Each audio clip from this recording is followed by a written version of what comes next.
What's up guys, it's me Jeremy. So at the time of making this video, there are about 23 heroes in Overwatch right now, but there's actually quite a few heroes that just didn't make the cut into the final version of the game. And a lot of these heroes evolved from just crazy concepts and some potentially even into heroes that we know and love today. And it's really awesome to take a look and maybe see, how these heroes could have affected the game's meta, as well as, of course, their prototype forms, and really just take a look at some of the heroes that got cancelled from Overwatch. So that's what we're going to be doing in the video today, so if you guys enjoyed the video, definitely hit that like button, and if you don't enjoy the video, feel free to hit that dislike button too, and let's get started.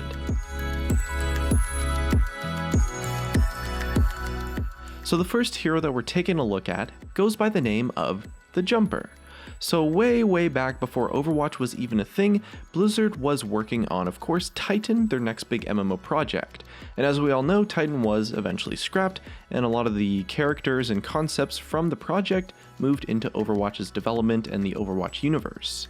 One hero concept to make the switch and become a staple of Overwatch was a character that went under the name of the Jumper during its Titan phase, which eventually evolved into who we know today as Tracer actually. The concept began as a class rather than as a hero, since Titan was originally intended to be an MMO, and the concept work on the Jumper class was intended for a male design.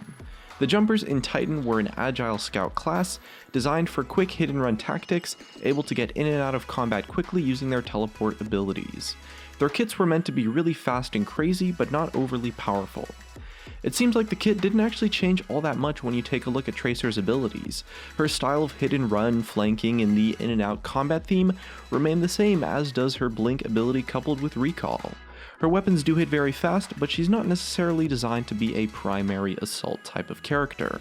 It's interesting to see how the concept changed from a scout male character that had almost a generic sort of kit, honestly, to just the poster child for Overwatch. Giving the Jumper a backstory and changing the character from male to female gave the concept a lot more life and substance overall. There's a ton of interwoven backstories in Overwatch, and Tracer's is definitely going to be one of the most well known so far, and it really just goes to show how the ridiculous amount of thought, change, and evolution really goes into the game's heroes and concepts. And it definitely does make you wonder how the hero would have been if it had maybe staled as a male character and kept that persona and skill set and all sorts of stuff like that.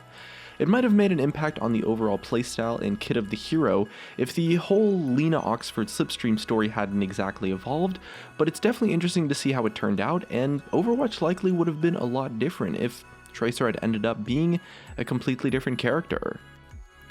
And for our next character, we're taking a look at someone that goes by the name of the Alchemist.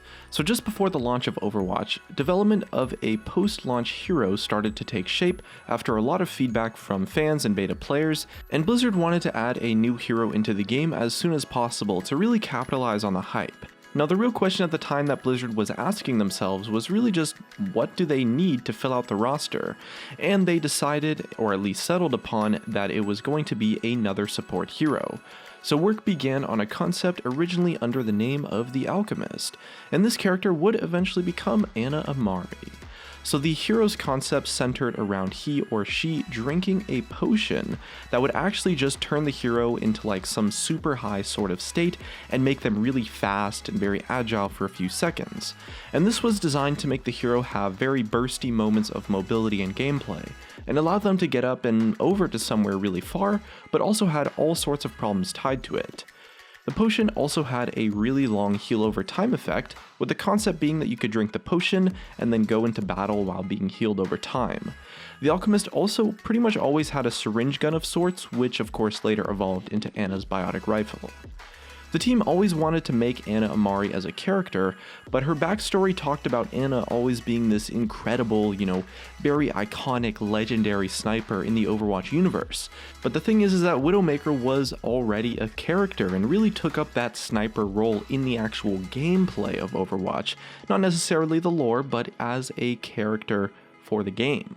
So the dev team of course had to decide if the Alchemist was just going to be a whole new hero, or if there was maybe a way to incorporate the two concepts together. And the design was then prototyped to fit both needs, to use the awesome Ana backstory and hero concept, and to fill the role of new supports by using the Alchemist Heroes kit. converting the potions into biotic vials, and the syringe into a sniper rifle using the same technology as Mercy and Soldier 76, proved to overall be a pretty awesome concept thematically, and it allowed Ana to not only use her weapons to heal allies, but to damage enemies as well, and separating the potion's ability to damage and heal from the speed and jumping boost, and then converting them into 3 total separate abilities, fleshed out the rest of the kit, so we were given the biotic rifle shot, the biotic grenade, and the nano boost as a result. Now, if Blizzard scrapped the Ana character backstory altogether and actually made her this potion-throwing alchemist type character, things might have turned out a lot different for Overwatch shortly after release. You know, it's no secret that Ana really has had such a massive impact on the meta throughout the years, and if the alchemist concepts had stuck, it might have felt a lot more like a one-shot hero that filled more of like a supporting role than an actual healing one. And the whole jumping, you know, really high and far thing, maybe it would have been like Winston's jump, I guess. The Alchemist's abilities don't necessarily seem that useful right out of the gates, so I have to say that it probably was not as powerful of a concept as Ana, but overall I definitely do like the direction that Blizzard took with the design of the character, and Ana definitely turned out to be a much stronger concept overall compared to the Alchemist for sure. And if you've seen some of our other videos before, you'll know that I am referring to, of course, a character that goes by the name of the Omniblade. So early in the development process, there was a single hero concept that went under the name of the Omniblade, and this concept started out as an agile female ninja type character. She would use daggers and throw them out as her main weapon, and had a sonar dagger as well that could reveal enemies from behind walls. And so during the development process, they actually renamed this design of the Omniblade to Hanzo actually. Although it was definitely a lot different to the Hanzo we know now. This Hanzo had a bow, kunai, and shurikens, and this hero could double jump and scale walls, and was generally a lot more ninja than the earlier concepts of the Omniblade. And as this hero's kit started to develop, the team realized that the single Hanzo hero concept was going to be a lot better suited split into 2 hero designs, which of course we now know as the current Hanzo and as Genji.